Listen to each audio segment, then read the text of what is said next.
I'm doing one of these little thingies, and honestly, maybe I need to record my TikTok videos like this.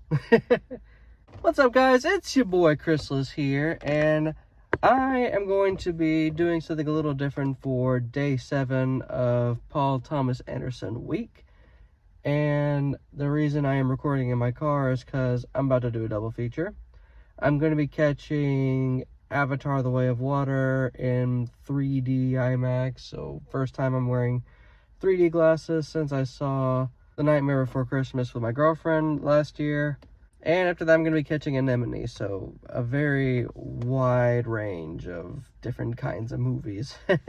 Oh, also, the episode for Chrysalis's Criterions is going to be delayed to tomorrow since I just wasn't able to manage time properly. But I was able to get the review uploaded for One Battle After Another, so it was worth it. So definitely check that out on my channel. I'll be linking that in the description. But that being said, next week, since I don't really have anything planned, you guys will be getting 2 Chrysalis's Criterions that week. And that's going to be The Silence of the Lambs, because Paul Thomas Anderson absolutely loves Jonathan Demme. And the second one will be Kronos, Guillermo del Toro's very first movie, as part of the Guillermo del Toro mini part of the series. Anyway, now for the subject of this video. So, there are many different formats you can watch one battle after another in. Like, plenty. Or at least, there was until Taylor Swift and Big Jim happened. And Big Jim being James Cameron. I don't know if you guys seen it, but Warner Brothers, or maybe I think it was the official page for One Battle After Another, it was a graphic of 6 different ways to watch One Battle After Another.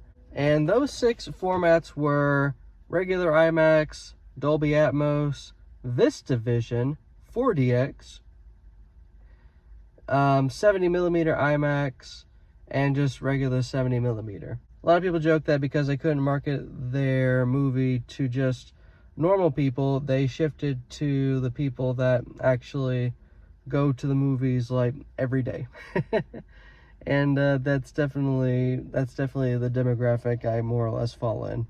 I mean, look at me. I'm sitting in the parking lot waiting on my double feature to start. And I thought I'd go ahead and give you my personal ranking on how you should watch One Battle After Another specifically. I have personally done 3 of these, so I can definitely attest to the quality and the overall theater experience of the 3. Whereas the other 3, I'm only going to just reliably just trust the ethos of people that I follow on Twitter. And I mean that in a complimentary fashion, because they're pretty cool people. So I think the format I would recommend the least is 4DX. If you're not really familiar with 4DX is, if you've ever gone to like Universal Orlando and you did one of those Shrek 4D rides or whatever, imagine that, but a lot more movement and a lot more just 4DX stuff or 4D stuff. And it lasts for about 2.5 hours.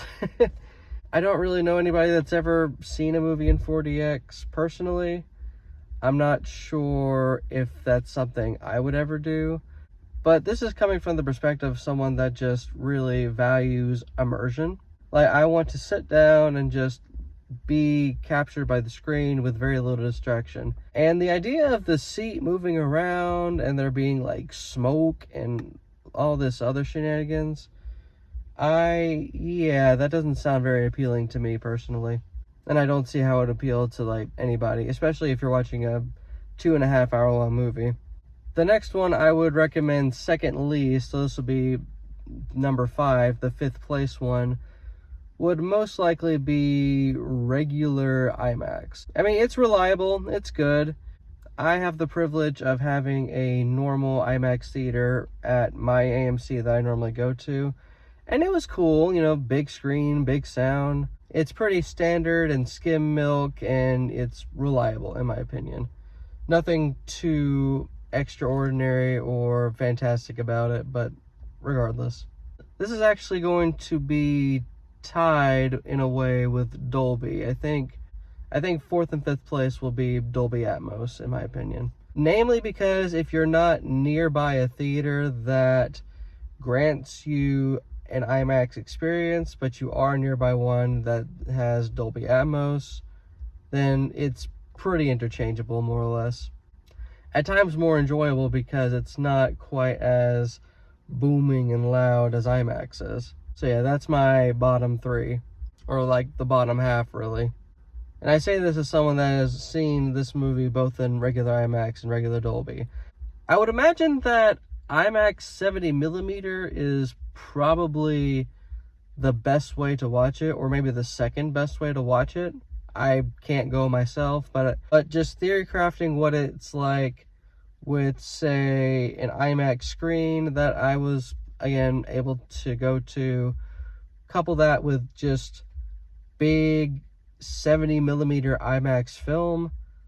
As someone that has watched this movie in 70mm, which I'll get to, I imagine that IMAX 70mm is probably the way to go. But you're probably most likely better off asking someone that knows more. I've only seen testimonials about people that were able to watch it in that format.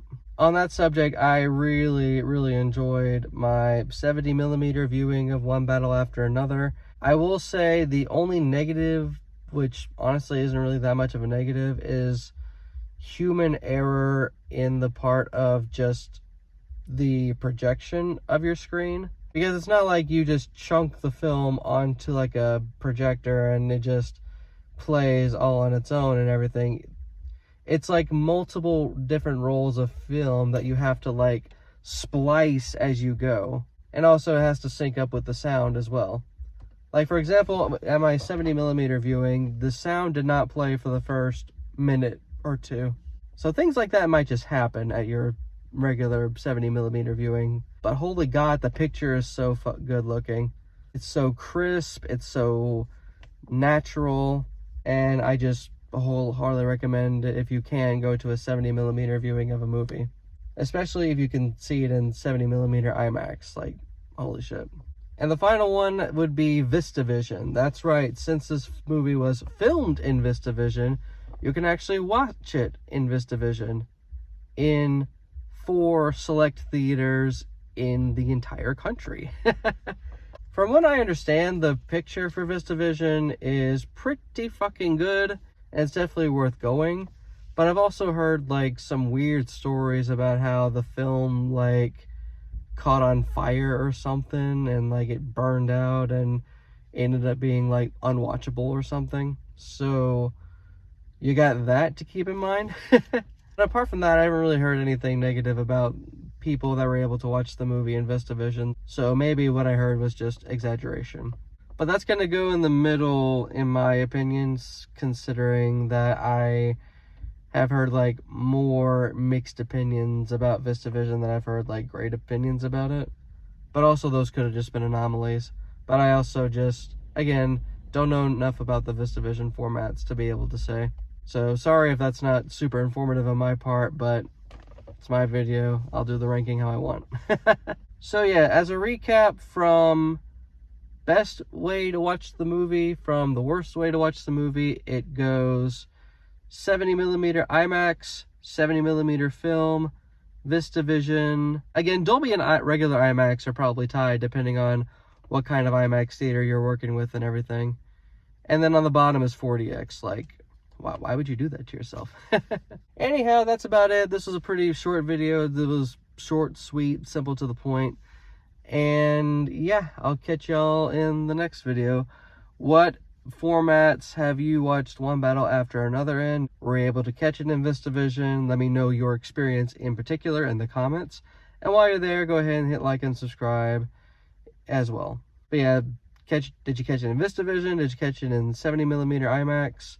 70mm like I did, etc.? Or did you watch the movie like on your 3DS screen and it was one of the most eye-opening experiences of your life? Just let me know in the comments.